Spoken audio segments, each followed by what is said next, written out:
2024 Volvo EX90. Should you buy one over a Tesla or other similar electric SUVs? That's what we're going to find out. Welcome to Car Help Corner, where we help you, the consumer, master the process of car buying and car ownership. Volvo invited me to an event for an early look at their brand new 3-row electric SUV, the EX90, which is going on sale later this year. Now, even though this obviously will be an expensive vehicle, I still think it's important to learn about it because it uses a lot of brand new, even groundbreaking safety technology, features, and electrification tech, which will soon find its way into less expensive Volvos in the future. So, is the EX90 actually worth considering if you want a premium 3-row SUV?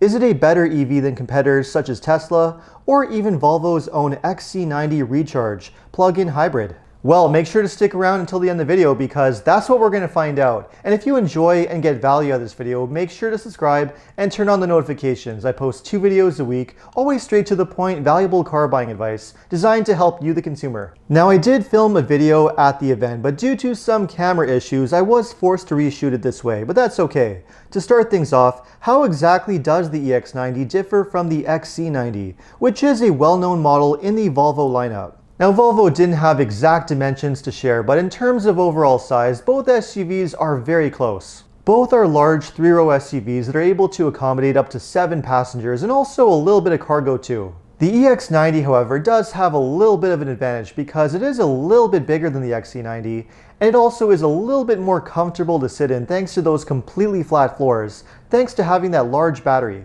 It's also very accommodating with a decent amount of cargo space, especially with the rear seats folded flat. And when you fold down the second and third row seats, you have a huge cargo space. You also get a little bit of additional space underneath the cargo floor, which is great to see. And because you don't have an engine up front, you also have additional cargo space underneath the hood of the car too. Now, because the EX90 and the XC90 are very similar in terms of overall size and the general appearance, it might be safe to assume that the EX90 is eventually going to replace the XC90 in the Volvo lineup. The EX90, however, is just the first of many all-electric Volvos that's going to be introduced over the next few years, until 2030 when Volvo plans to be an entirely electric car company. The XC90, however, will eventually be phased out. Volvo is done investing in internal combustion engine technology, and the current internal combustion engines that they currently offer in their lineup will be the very last ones that they ever make. So purchasing an XC90 at this point does mean that you are ultimately buying what will eventually be obsolete technology. Something to think about. Volvo is transitioning to a fully electric car company a lot faster than a lot of other car brands. Now, more on the XC90 comparison in just a little bit. For now, let's focus on the important things to know about the EX90. Everything about this SUV is entirely new, from the batteries to the electric motors, the inverters, and the entire platform, which will underpin all the future electric Volvo models. Volvo also really wants you to know that the EX90 makes really heavy use of both recycled and sustainable materials, from recycled steel and aluminum to the plastics and natural fibers that are found in the interior. Now, I did ask Volvo if that sustainability does involve the battery pack, but unfortunately the EX90 does use a traditional lithium-ion battery, which does make pretty heavy use of a lot of precious metals, mining, refinement, and manufacturing, which does have a significant environmental footprint. This is an area of concern for a lot of electric vehicles, but as time goes on and the development and technology improves, the environmental impact of the batteries will also improve too. What is good is that the EX90 does have a fair-sized battery. It's a 111 kilowatt-hour battery that allows it to travel around 300 miles or 480 kilometers on one charge. And what's great is that you get that range regardless of whether you go with the standard version or the performance version. The standard version is going to produce around 402 horsepower with a 0 to 60 time of around 6 seconds. And if you go for the performance model, you get around 496 horsepower and 617 pound-feet of torque, which allows it to accelerate to highway speeds in around 5 seconds, which is very quick for a 3-row SUV. And not only do you get great performance and electric range, but you also have DC fast charging capability too. The EX90 is able to charge at up to 250 kilowatts, which means that you can get a charge from 10 to 80% in around 30 minutes. Now, of course, that's if you're even able to find a level 3 DC fast charger in the first place, which is not always the case depending on where you're located. And even if you are able to find one, the reliability of public charging is not always the best either. Again, this is another issue that will eventually be solved with time, And the fact that Tesla is finally going to be opening up their superchargers to other electric vehicles is also going to help tremendously as well. Another really neat feature with the EX90 is something called bidirectional charging. This means that in addition to using your house and charger to charge your car, you can also use the car to supply energy and electricity back to your house. Now this is something that could be very useful if you ever have a power outage, or if you have very high electricity rates during the day. You can use your car to supply the electricity and then charge your car during nighttime, during off-peak hours when electricity is a lot less expensive. Even though in concept this is a very interesting idea, we'll have to see how practical and realistic this is to use in the real world. For now, let's move on to some of the unique and interesting features of the EX90. As mentioned, even though the overall shape and profile is similar to that of the XC90 and it's instantly recognizable as a Volvo, there are some really interesting details. For example, we have those typical Volvo Thor hammer headlight design with a unique twist where the headlights can actually open up when you're switching on the low beams. Kind of a neat party trick. As a whole, it's a very eye-catching and stylish design, and you also have a very nicely designed interior space too. As mentioned, Volvo tried to go with a more sustainable approach to the type of materials that are used on the interior. And you can definitely see that with some of the interior details, especially with the different upholstery options. You can go with either a wool interior like the display car here, which is actually a really nice material,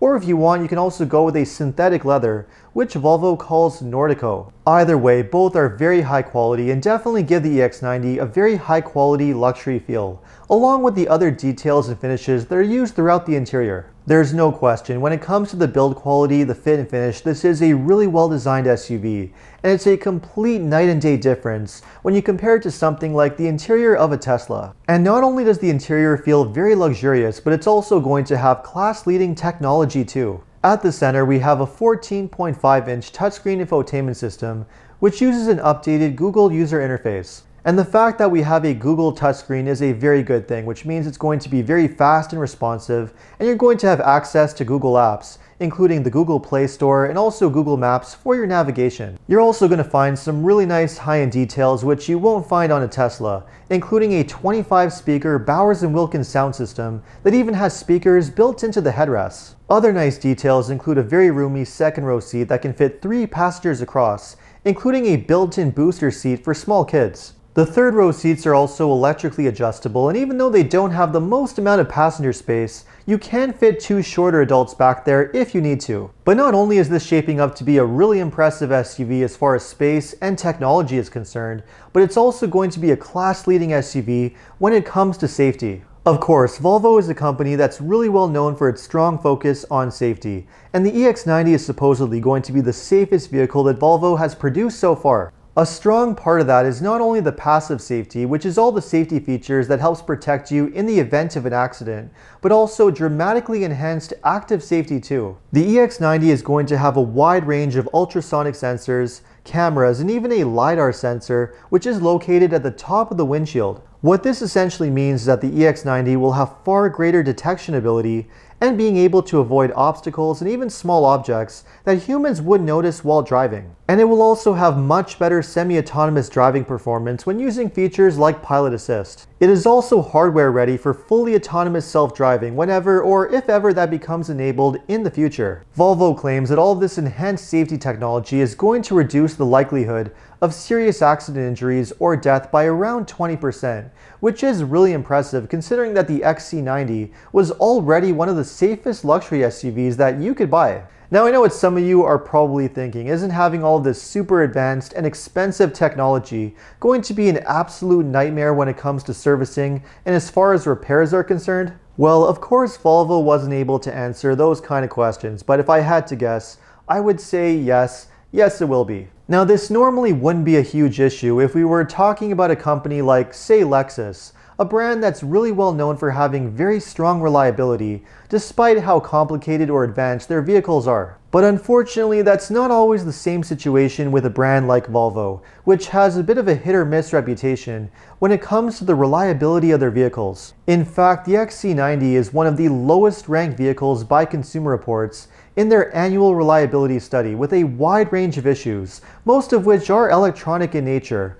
which doesn't exactly bode very well for the EX90. Now, unfortunately, the pricing for the EX90 was not available at the time of this event, but if I had to guess, I would say that it's likely going to be priced around 10 grand higher than the equivalent XC90 Recharge, which means that the pricing is likely going to start around 80,000 US, or around 90,000 Canadian. Now, there's no question this is going to be a very expensive SUV, and the fact that it could easily cost six figures for the higher plus or ultimate trims means that it's only going to appeal to a certain market. But with that said, if you do want a large 3-row electric SUV, you really don't have that many alternatives to consider. You do have the Tesla Model X, which is a lot more expensive than what the EX90 is likely going to cost. You also have the Mercedes EQS and the BMW iX, two other electric SUVs that are likely going to cost a lot more money than the EX90, and in the case of the iX, without having 3-row seating. Naturally, as is the case for most other electric vehicles, I think the biggest competitor to the Volvo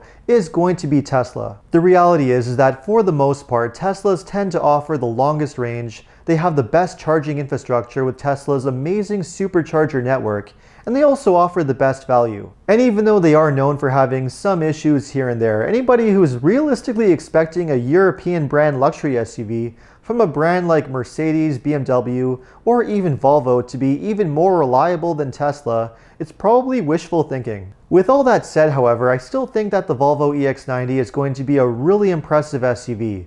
And if you are able to lease one for around 3 to 4 years for an attractive price, I think this is a really good option to consider. And leasing one for a few years means that you're going to have the protection of a full warranty, and you're not going to need to be concerned about expensive repair costs with things like the ultrasonic sensors and the LiDAR sensor, brand new technology that hasn't really been tested yet. So let me know what you think of the 2024 Volvo EX90.